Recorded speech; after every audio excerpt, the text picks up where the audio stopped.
What do you know? What do you say? Today, we're going to do a little tutorial on what we call Book Creator. Book Creator is an online assessment that you kids can create, in a sense, a book that is readable out loud and will show their arts and talents for a specific subject.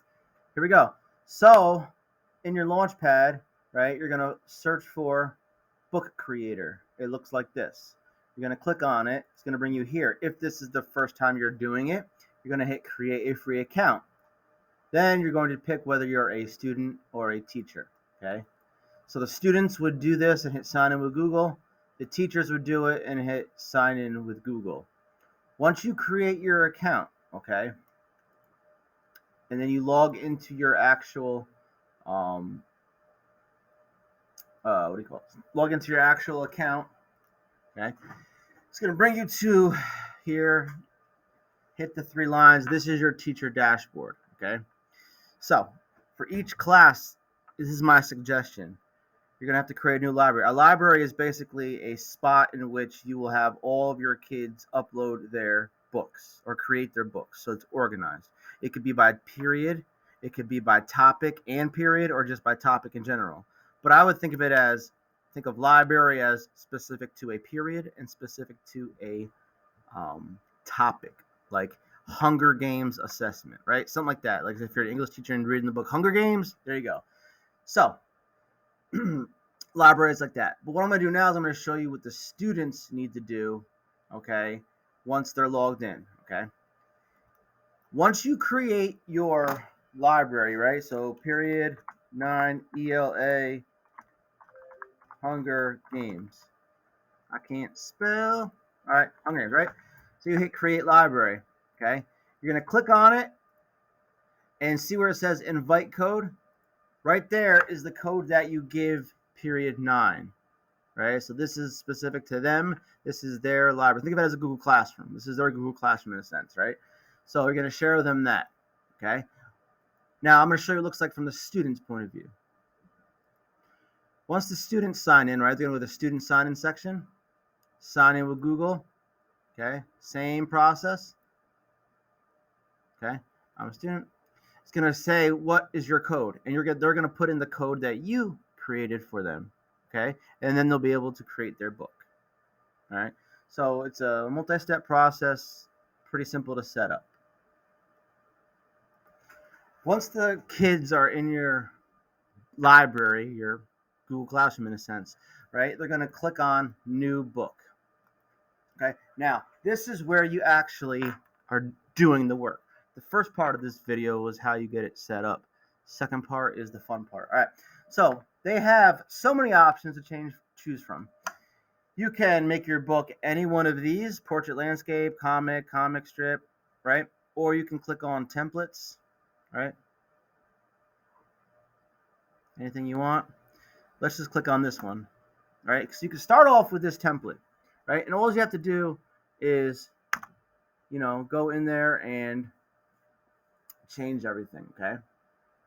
Right? So you can hit add, right? Text, heading 1, hello, right? Done. Add that, okay? You can get rid of that, cut that out, right? Cut that out, cut that out, right? Now you go to the next page, right? And you can go right here and you could change some things, okay? So that's for a template, okay? If you want to do it yourself, right, then you would just click, let's say, just a square, and you would do it yourself, okay? So in both cases, right, the only difference between using a template and creating your own is that you're going to have to right-click on parts of the template you don't want and hit cut. So now, when you ever want to add something, you hit the plus sign. Here we go. You can import images, files, right? Stuff from your Google Drive, right? You could also click on shapes. There's millions of shapes, right? Let's just do heart. I don't know, right? There we go. There's a bunch of hearts, right? You can take a picture of yourself. So I'm not going to.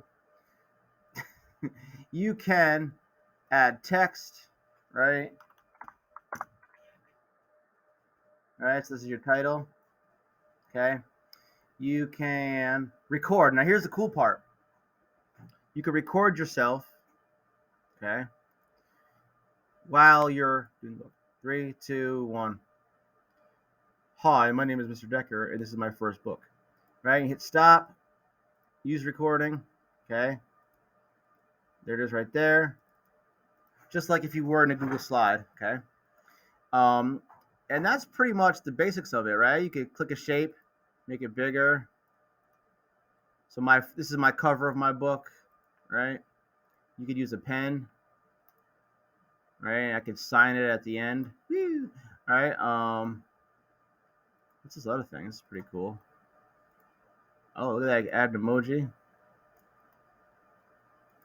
All right. So it's looking pretty rugged right here, but you get the idea, right? Let's see what you can import from Drive. You have to connect it to Drive, obviously. Okay, hit allow. All right, and pretty much do anything you want. Let's see. Add a screenshot. All right, whatever you want. All right, I'm not gonna go through. Then you're gonna go to the next page, and you're gonna do the same thing. All right, let's just put a shape in there. All right, and that could actually be your background. All right, and when you're all said and done, you hit play. Okay, so on the teacher's end, right, you don't have to share nothing, do anything. It's already in the library. All right, so on the teacher's end, when they open your book, they hit play and they can go through your book, right? So they would just go from the front, second page, and if it has text on it, it will read it to you. Okay, right? Any words, any text, it'll read it to you. So this is very differentiated. Okay, then you can share it. You can publish online, whatever you want to do. All right. So that's pretty much the gist of how you can create. Here's the two books, right? So this is what it looked like in a teacher sense. First book, second book, right? So this is how you could have your students create their own assessment, all right? Or not create, have them create something to show what they've learned. All right. Any questions? Contact me.